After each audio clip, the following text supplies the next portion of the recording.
My father's clan name was on the wall of a church in Balwhidder, Scotland. And it was just so it really shook me to my core to see our name on the wall like that and to realize that we had been tied to this whole very complex clan structure in the Highlands that went back who knows how long. I mean, hundreds and hundreds of years and probably longer.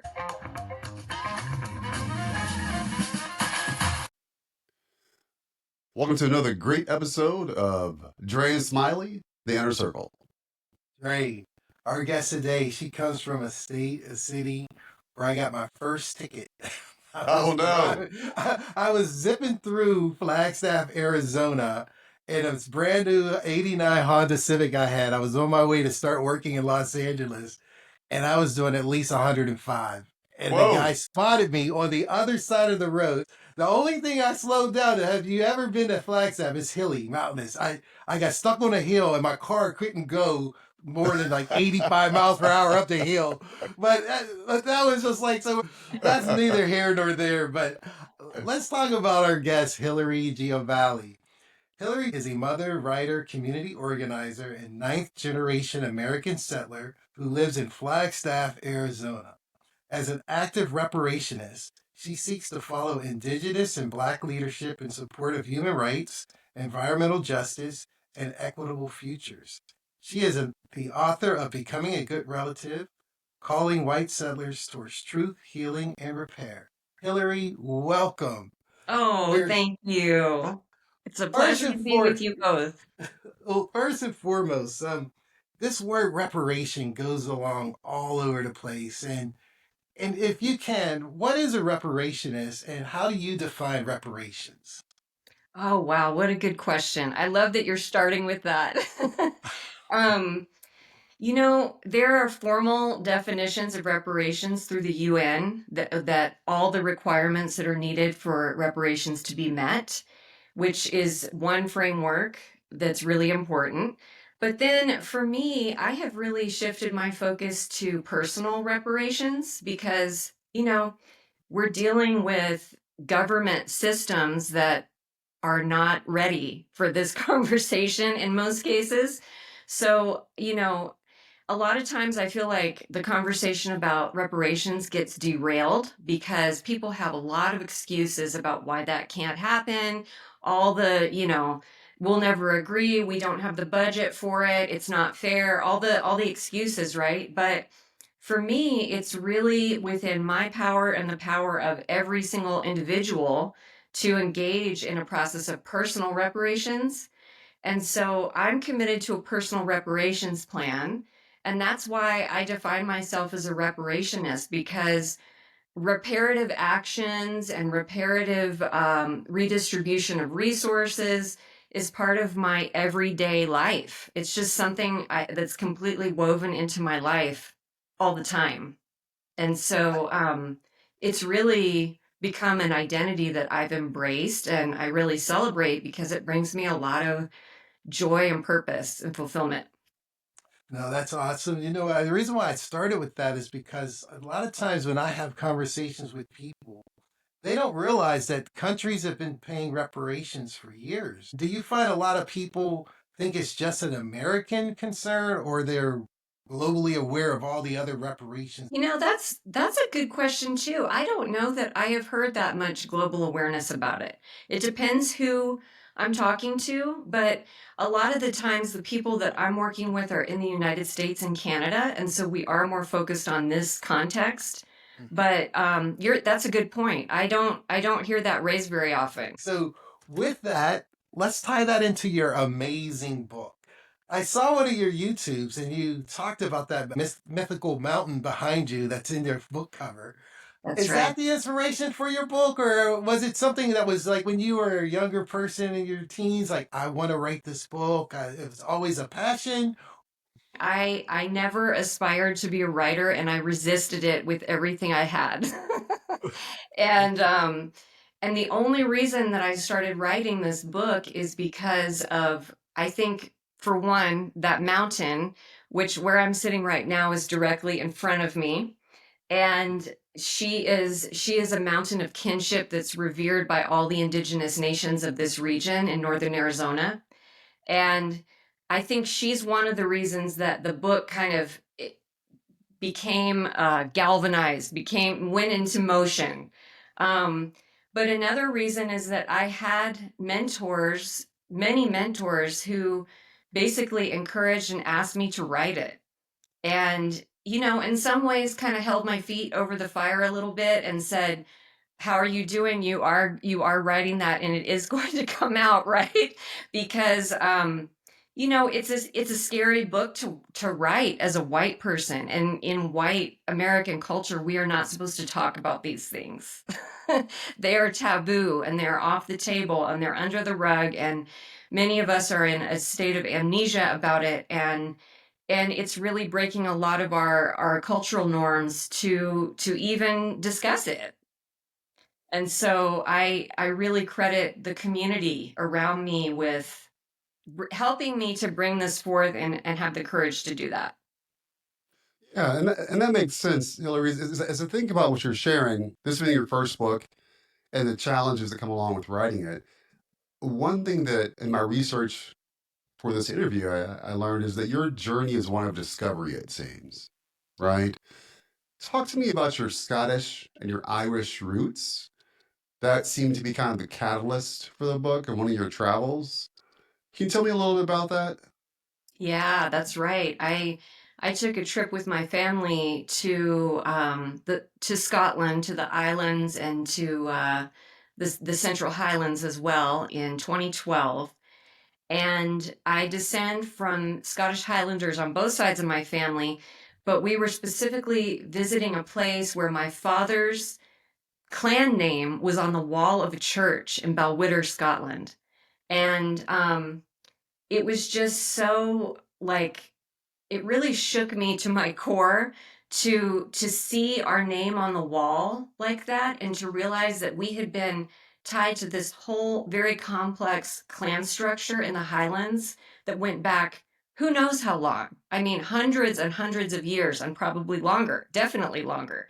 um, and then, during that trip as well, I went to the top of a hill that is known to be a liminal place, a place where the veils between the worlds is thin. And I had an experience there that was quite otherworldly. And my mind wasn't really open to any of that when I went there, but it happened anyway. And so that made an impression on me because it started to open my mind to there is something going on here with my ancestors that I was never aware of. I mean, part of white culture in the United States is that many of us feel completely disconnected from our ancestors and from the people who came before, and especially from those cultures in Europe. We just think of ourselves as being American. And the truth is that we have forgotten very rich and complex, cultures and legacies that we all come from. So that was the beginning of that discovery for me, for sure. So then let's continue the journey. And so you discovered that there's a strong connection to this clan that you had no idea kind of existed, and you learned more about it, and you tied it back to this sense of identity that some people lose who are Americans, right? Whether they Right. were immigrants or they were, brought here, they lose that identity from their homeland, if you will. So talk to me about how that things started to evolve for you to the point where you had more discoveries in terms of the value of land and what it represents, things like that. Talk to me about those things. Yeah, well, it was several years later after that trip that I learned, actually, on that same side of the family, my father's side, that they had immigrated to North Carolina in 1739, where the family began receiving land grants and later went down to Mississippi and enslaved people. And so that of course was a huge blow. That's the part of the legacy that is so painful to look at. Mhm. It caused me so much pain, so much grief. It just made me sick. Mhm. Um, and so, really, over the years of writing, it was a process of learning to look at both that side that's really ugly and painful, as well as embrace the parts that are deep and beautiful. That these Celtic and Scottish and Irish ancestors and my Nordic ancestors as well, they all had deep connections with land, with water. They revered deities that were both male and female. They had rituals, they had ceremonial practices and sites. They were connected to the land in a really respectful way. And then this interruption happened, right? This kind of disease of settler colonialism came in and started impacting them. And then they eventually came over here and became the perpetrators of that disease. And so it was really a process of learning how to navigate both of those realities together and integrate them and make sense of them. Yeah. I'm gonna pass it to Smiley here in a second, but what what's the secret to discovering those painful sides of what was going on and learning from it versus wallowing in it and feeling this sense of misery and things like that, because it's a great learning opportunity, right? Where once you learn from it, then you have the power and the ability to help initiate change and more awareness. You can kind of become a agent of change, if you will. So, what's the secret to learning those things and feeling empowered versus feeling, just like, oh my gosh, it's so miserable? So, Yeah, that is such a great question, too, because you're right. A lot of us get stuck at that point and we shut down and then it's over, right? We just put our heads back in the sand and it's too much to deal with. And so we don't deal with it. And in some ways, I think that's what we're seeing in the United States as a whole right now. We're stuck. And so we go into denial mode. For me, and this is just my own personal experience, I think there are lots of different ways to do it. In my own personal experience, I was very blessed to have the help of a bunch of mentors. Many of them were Indigenous people who invited me into ceremonies and rituals that helped me to process this material and gave me the strength. A lot of what those ceremonies were about was about building relationship with land in a reciprocal way. And you could almost imagine it as like letting really deep roots grow down into the land where I live and creating a relationship with land that involves giving back, that involves listening to the land, that involves listening to my dreams and receiving instructions from the other ways of knowing, not just the mind ways of knowing. And I really credit the help I received with giving me the resilience to move through this. And I did go through years where I felt so much guilt, so much shame, where I could hardly pick my head up and I just had to cry a lot. But it was that process of ritualizing this material and learning how to pray about it in a really earth connected way that allowed me to move through it and come out the other side. And I don't feel stuck anymore now at all. Yeah. So what I'm hearing, just to kind of rephrase it in my mind here, is a couple key strategies for you. Having mentors, right? You can't do this alone. Right. Having a support system in place that helps you kind of understand it all, process it all, and then feel the pain. Don't try to suppress it. Feel the pain, allow it to exist, and then kind of that helps you transition on. Yeah. Yeah. Feeling the pain is a huge part of it. And knowing Mhm. that it won't kill you. We all have so much more capacity than we realize to feel difficult things and to persevere through that. I was sharing with my daughter real quick here. I told her that pressure, right, pain, pressure can either bust pipes or make diamonds. She looked at me. She's like, "Do you just make this stuff up on your own?" I'm like, "No. These are life lessons I'm trying to share with you." Yeah. And you're sitting here just criticizing it.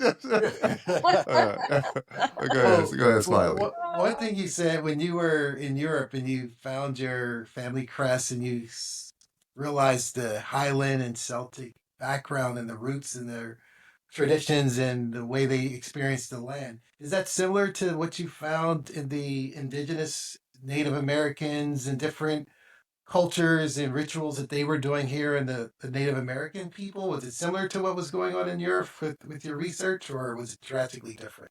Yes, I mean, that was one of the things that just absolutely blew my mind. You have to go very far back in Europe, and there are not that many records of what people were doing, but if you kind of, if you go back to books and resources that rely on original source material, and also if you study very old songs, those are the two ways that I found. Also, archaeological records, you start to see that there are all of these parallels, which are just mind blowing. It's like, it really made me realize that the very ancient cultures and the cultures that are still intact today but have traditional roots they're tied together in some way all across the world. There are all of these similarities and parallels between them.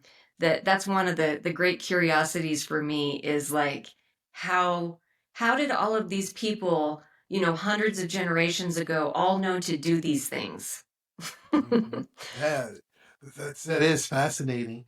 Now, still talking about the land, when you were in one of your podcasts or YouTube videos, when I was doing my research on you, you mentioned the mountain and skiing and wastewater. And how is that? I don't know how many years ago you mentioned that in their podcast, but has that been resolved? Or, Dre, basically what's happened is it's this Native American ritual ceremonial spot, burial zone, which was on a mountain. And the industrialists or capitalists came in and turned it into a ski resort right Right. on their burial ground, and they're just capitalizing it. And I think you called it the settlers did it, or I don't know the phrase you used, but has that been resolved or is it still in litigation?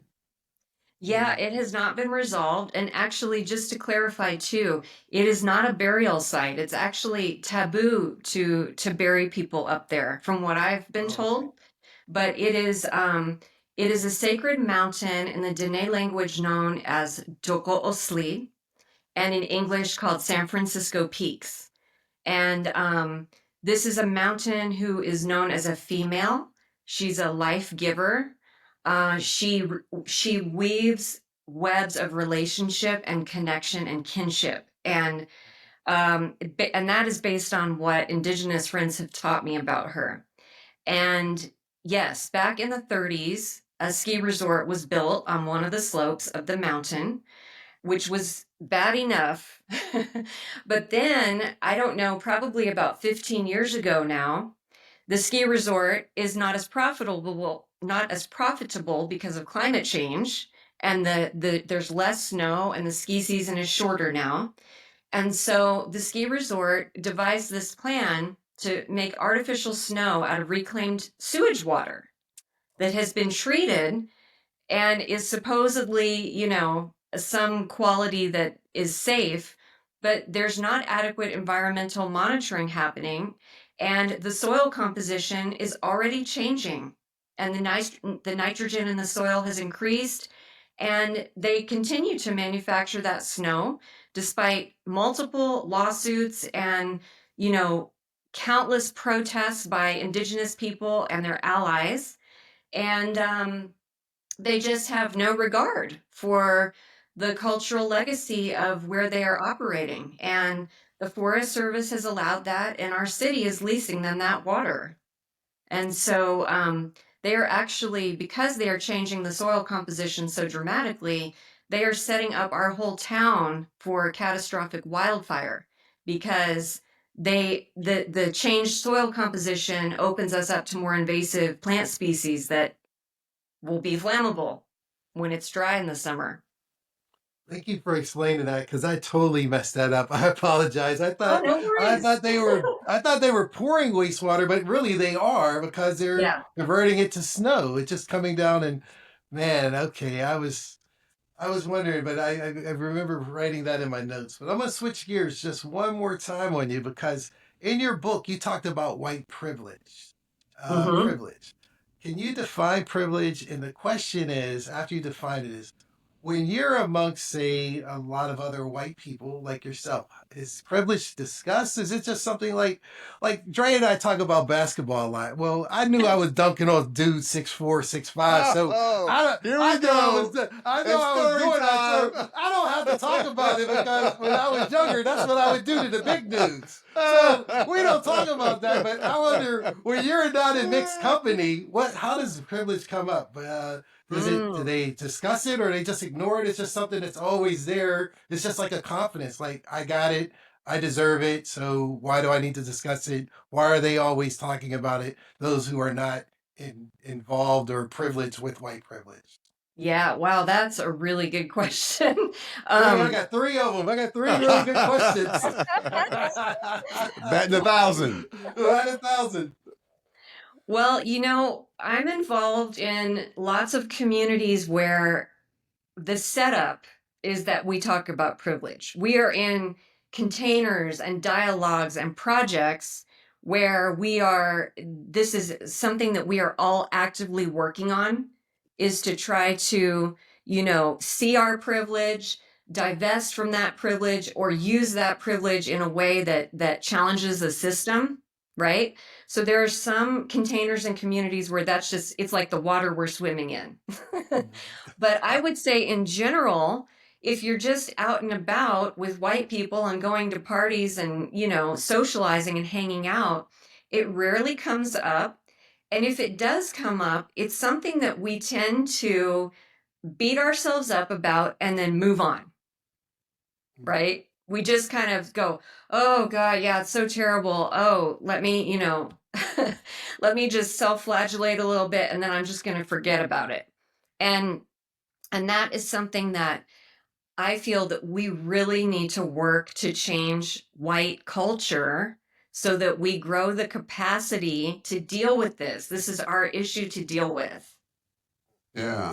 Do they find that they believe it doesn't exist, or it's just like, oh, he got lucky, that's why he dunked on me, or that was a lucky shot, or is it something that it's just like, oh, it's just something for them, or it just doesn't really exist? It's just something for someone to talk about. Do you Well, get that I impression? was just on the phone this morning with a Lakota elder, and we were talking about this and some experiences that he's had. And there are people who still believe that it does not exist. And in fact, that is kind of on full display on the national stage right now. There's a belief that it actually doesn't exist, that it's not real. I'm not in relationship with people who feel that way No. personally, but I know that that's real. There are people who really believe that. Yeah. And, as you share that, as you guys have this discussion, I think it showcases the importance for communities from different backgrounds, ethnicities, etc., connect with one another, right? That's right. Because as Mm-hmm. long as we're in our silos, the world we live in seems normal and fine, right? But Mm-hmm. when we have an opportunity to connect with others, we discover opportunities for growth, you know. And then it's not easy, sometimes it can be painful, but it's definitely necessary. Let me ask you this, Hillary, for your book, if you were to describe the ideal audience, if you were to say, you know, this group really needs to read this book, this individual would gain so much by reading this book, who would that audience be, and what would they gain from Mm. reading your book? Yeah. Well, I'm so lucky that it's been out for a few months now and I've been able to hear from some readers. And I've been teaching a lot of classes using the book. And one thing I see is that almost everybody who's showing up in those classes are women. They're almost all white women. And they are often, sometimes we have people in their 20s, but often it's more like 30s, 40s, 50s, and up. And, but really across all the decades, now that I think about it, we've had, yeah, women in their 70s and even 80s too. And, and so, that is definitely the demographic. And then what I hear people getting out of it is I've heard many times that, I opened this book up and read a few pages and I was overwhelmed with tears and I started to cry because I felt met by what you are saying in a way, and I felt seen in a way that I have never been seen before. And this is the book I didn't know I needed. And that is like very humbling and surprising for me.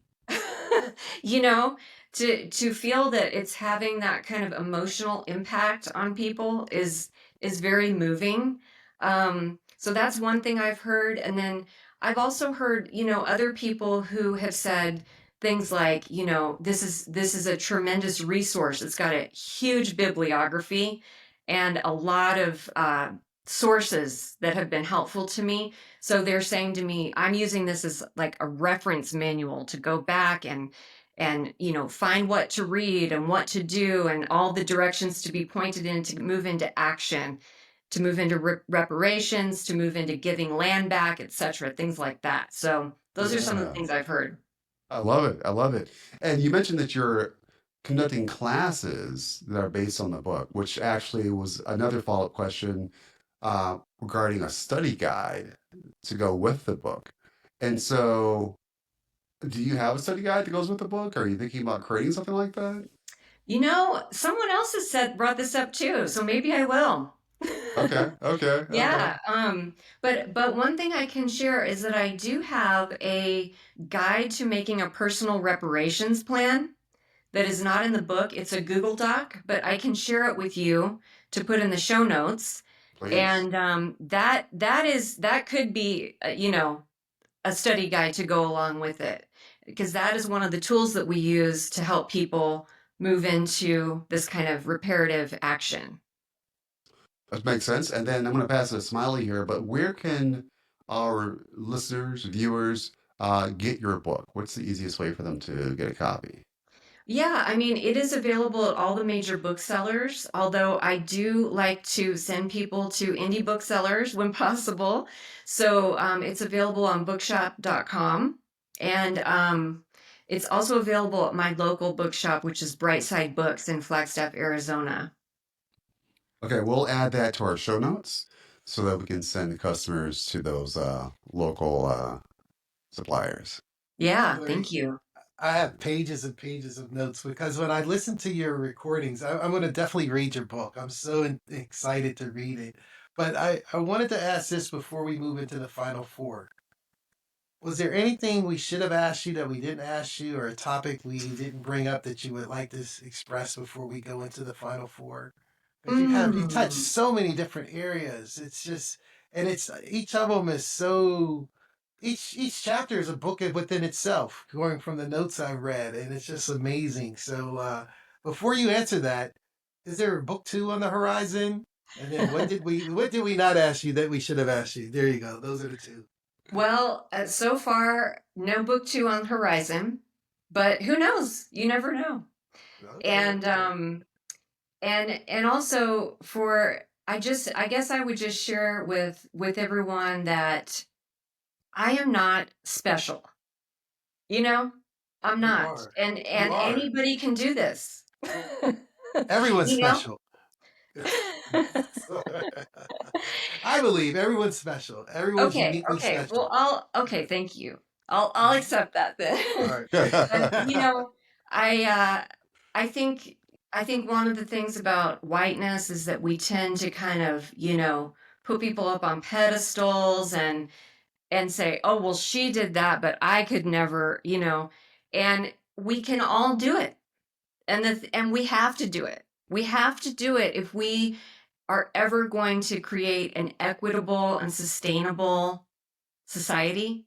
We have got to look at this stuff, and we have got to build across communities. We have got to hold each other's hands and walk through these painful topics together. Because this is the only way out is through. I really believe that. So I just want to encourage everybody to take a step and then take the next step. We always have this moment where we say a T-shirt moment, and you said the only way out is through. That's a T-shirt. The Yep. only way out is through. I love that. That's a T-shirt right there. I'm gonna write it down. Thank you. All right. All right. So now's the part of the show where we have the final four. All right. So the first final four question is, if you could trade places with one person for 24 hours, who would it be and why? I love this question. It really got my wheels turning. And I would trade places with a very ancient ancestor and walk in their shoes for 24 hours. That would be the most amazing and enriching thing that could ever happen to me. Here's one on a lighter note. What is something that never fails to make you laugh? You know, there is a show called Kunk on Earth, and Huh. it is so funny. Is it on Netflix? Yes, yes. That always it cracks me up so much, and then I watch it with my family and then I hear them laughing and that makes me laugh even more. What's the biggest risk you've ever taken? Mm. The biggest risk I've ever taken? Yes. It's probably publishing this book. Mm, Mm-hmm. okay. Okay. Yeah. Why was it a risk? Yeah, I think it's the emotional risk of telling very personal, vulnerable stories in a public way. And then also, you know, putting things out into this world that we're in where there's so much like shaming and blaming and canceling people and, you know, people are mean. You know? So, Yeah. so it was that fear of like social rejection, I would say. No, that's Mm-hmm. fair. That's valid. Here's one.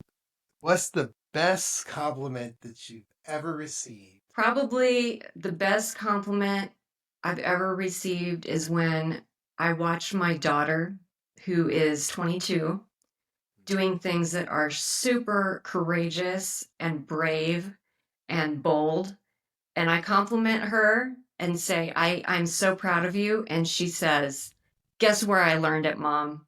Oh, man. I'm about to start tearing up here. I That's know, so man. sweet.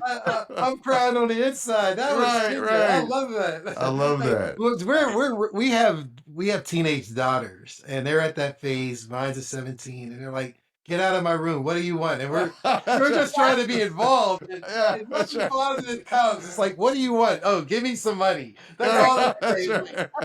So Oh, there's hope, Smiley. There's there's hope. hope. Yeah. Yeah, yeah. Yes, hang on. It's coming. It's going to Yeah. come. Oh Yep. man, We're these are hanging the dark on. We're times. hanging on Yeah. tight. We're hanging on tight. Well, Uh, Hilary, I just wanted to share with you that, we appreciate you taking the time to share your journey on our podcast.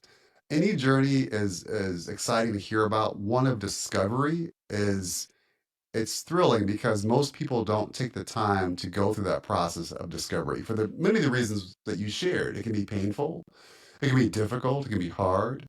So we appreciate you sharing your vulnerability with us and your journey. For those that are interested in reading the book, we encourage you to go out and go to Goodrelative.com. say it one more time. Goodrelative.com. Oh, goodrelatives.com. Okay, so the Mhm. other one, bookshop.com, is a secondary place you can find it at as Right. well. But Okay. actually, I have links to those independent booksellers on my website. On your website. Yeah. Okay, well, that's the best Yeah. place to go. Okay, Smiley. well, thank you once again, Hilary. Thanks for being you, and thanks for being here. Oh, thank you so much for having me. I love talking with you too. All right.